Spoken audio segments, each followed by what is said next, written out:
গত পর্বে অনেক ঘটনা ঘটেছিল যার উত্তর এখনো পাওয়া যায়নি। যেমন দুইজন দক্ষিণ আমেরিকার মিলিটারি রিচারের উপর হামলা করেছিল। তারা এই মার্গ্রেভে কেন এসেছিল? ধারণা করা হচ্ছিল মরিনসন সন্ত্রাসীদের সাথে যুক্ত ছিল, তাই তাকে মারা হয়েছে। তাহলে রুস্কোর বাড়িতে কেন হামলা করা হলো? আর হাবেলি বা কোথায়? এই অনেক রকম সাসপেন্স নিয়ে 3 নম্বর এপিসোড শুরু করে চলেন। এপিসোডের শুরুতে আমরা দেখি রুস্কো অনেক রেগে আছে, কারণ তার বাড়িতে গত রাতে হামলা হয়েছিল। সে রিচারকে তার পারিবারিক একটি পিস্তল দেয়, যাতে রিচার নিজের রক্ষা করতে পারে।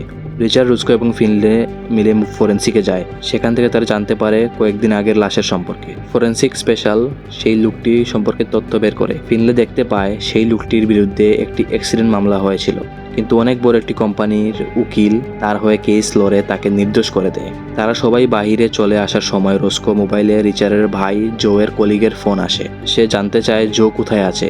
তার সঙ্গে যোগাযোগ করা যাচ্ছে না। আসলে রুস্কোই জো সম্পর্কে জানার জন্য প্রথমে জো এর কোম্পানির যোগাযোগ করেছিল, তাই জো এর কলিগ তাকে ফোন দিয়েছে।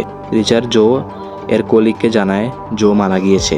সে জানতে চায় তার ভাই এখানে কি করছিল। তার কলিগ জানায় সে একটি গোপন তদন্তে এসেছিল। আমরা এখানে বুঝতে পারি রিচার্ডের ভাই জো এখানে নকল টাকার ব্যবসা বন্ধ করতে এসেছিল, যা জো তার কোম্পানির কাছেও গোপন রেখেছিল। তাই রিচার্ড তার ভাইয়ের কলিগকে জো এর মৃত্যুর ব্যাপারটা গোপন রাখতে বলে। অপর দৃশ্যে ফিনলে রুস্কোকে বলে, তুমি ইউনিফর্ম পরে অফিসে যাও এবং নতুন পুলিশ প্রধান যা বলে তা শুনে আসো। এইটা না করলে সে জেনে যাবে আমরা আলাদা তদন্ত করছি এবং তাকে সন্দেহ করছি। ফিনলে রিচার্ডকে সেই কোম্পানির কাছে যেতে বলে যারা ওই লোকটির হয়ে কেস লড়েছিল। রুস্কো পুলিশ স্টেশনে আসলে নতুন পুলিশ প্রধান তাকে সবকিছু বাদ দিয়ে মরিনসনের খুনিকে খুঁজতে বলে। স্টেভেনসন রুস্কো থেকে জানতে চায় হাবেল এবং তার ফ্যামিলি সম্পর্কে সে কি কিছু জানে, কারণ তাদের কোনো খোঁজ পাওয়া যাচ্ছে না। রুস্কো বলে, আমি জানি না। এদিকে রিচার্ড সেই উকিলের কাছে আসে ওই লোকটির ফাইল নিতে। প্রথমে উকিল তাকে ফাইল দিতে মানা করলেও রিচার্ড তার খেলা দেখিয়ে ফাইলটি নিয়ে নেয়। আর এদিকে ফিনলে কাউন্ট্রিতে এসে স্পাইবির খোঁজে। স্পাইবি হলো সেই জেলারের নাম। সে যখন স্পাইবির বাসার ভেতরে ঢুকে তখন একটি মহিলা তাকে খেয়াল করে। ফিনলে ভেতরে ঢুকে সেই লোকটিকে খোঁজা শুরু করে। তখন হঠাৎ পিছন থেকে ফিনলেকে কে যেন আঘাত করে। ফিনলেকে সেখানে মারতে মারতে নাক ফাটিয়ে দেয়। আসলে তারা কাউন্ট্রি শহরের পুলিশ ছিল। সেই মহিলাটি ফিনলেকে চোট ভেবে পুলিশকে কল করেছিল। পুলিশ ফিনলেকে ধরে নিয়ে যায়। তারপর রুস্কো এসে তাকে সেখান থেকে ছাড়িয়ে আনে। রিচার্ড, ফিনলে ও রুস্কো একটি রেস্টুরেন্টে একত্রিত হয়। রিচার্ড জানায় যে সেই ফাইলটি থেকে জানতে পেরেছে ওই ড্রাইভারের হয়ে যে কোম্পানিটি কিল কেস লড়েছিল সেই কোম্পানিটি হলো ক্লাইনারের। ফিনলেও জানায় যে স্পাইবির বাসায় মোবাইল থেকে জানতে পেরেছে স্পাইবি অনেকবার ক্লাইনার কোম্পানিতে ফোন করেছিল। তাই তারা দুইজন ক্লাইনার কোম্পানিতে যায় মিস্টার ক্লাইনারের সঙ্গে দেখা করতে। সেখানে রিচার্ড খেয়াল করে অনেক পশুর খাবার একটি গাড়ি থেকে নামানো হচ্ছে। ফিনলে মিস্টার ক্লাইনারকে ট্রাক ড্রাইভারের কেস এবং স্পাইবির ফোন দেওয়া নিয়ে প্রশ্ন করলে মিস্টার ক্লাইনার খেপে যায়। সে বলে, আমি এই শহরকে এত কিছু দিয়েছি আর আমাকে জেরা করা হচ্ছে। মিস্টার ক্লাইনার ফিনলেকে বলে এইগুলো নিয়ে চিন্তা না করতে, অন্যদিকে মন দিতে। তখন ফিনলে বলে, আপনি হয়তো এই শহরের সবার বাপ, কিন্তু আমার না। আমার বাপের নাম ঋষো ফিনলে। সে বলে, আমার কাজ আমি কিভাবে করব না করব সেটাতে বাধা দিলে এমন জায়গায় লাত দিব কাউকে দেখাতে পারবেন না। এই বলে ফিনলে রিচার্ড বেরিয়ে আসে। রিচার্ড ফিনলেকে বাড়ি থেকে সরে গিয়ে মোটেলে থাকার কথা বলে।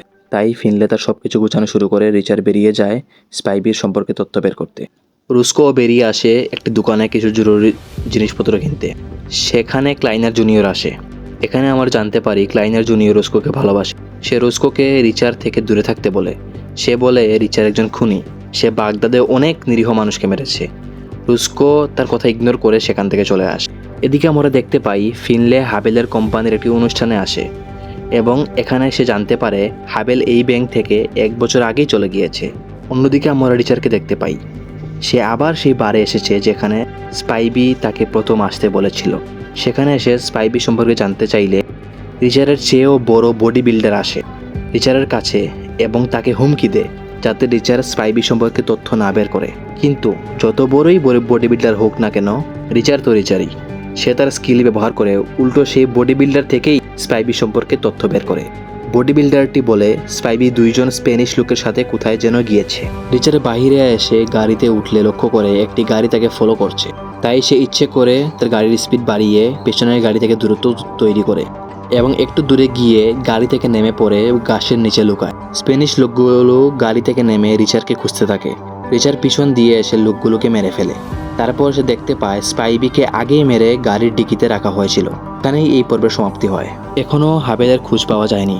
উল্টো তার সম্পর্কে যে তথ্য পাওয়া গিয়েছে তা কেসটিকে আরও জটিল করে দিয়েছে। আর এই দক্ষিণ আমেরিকান স্প্যানিশরাই কেন এসেছিল তাও আর জানা যাবে না। সিরিজের প্রত্যেকটি এপিসোড একটু একটু সাসপেন্স তৈরি করছে। পরবর্তী এপিসোড খুব তাড়াতাড়ি আনা হবে, তাই সাবস্ক্রাইব করে আমাদের পাশেই থাকুন। ধন্যবাদ সবাইকে।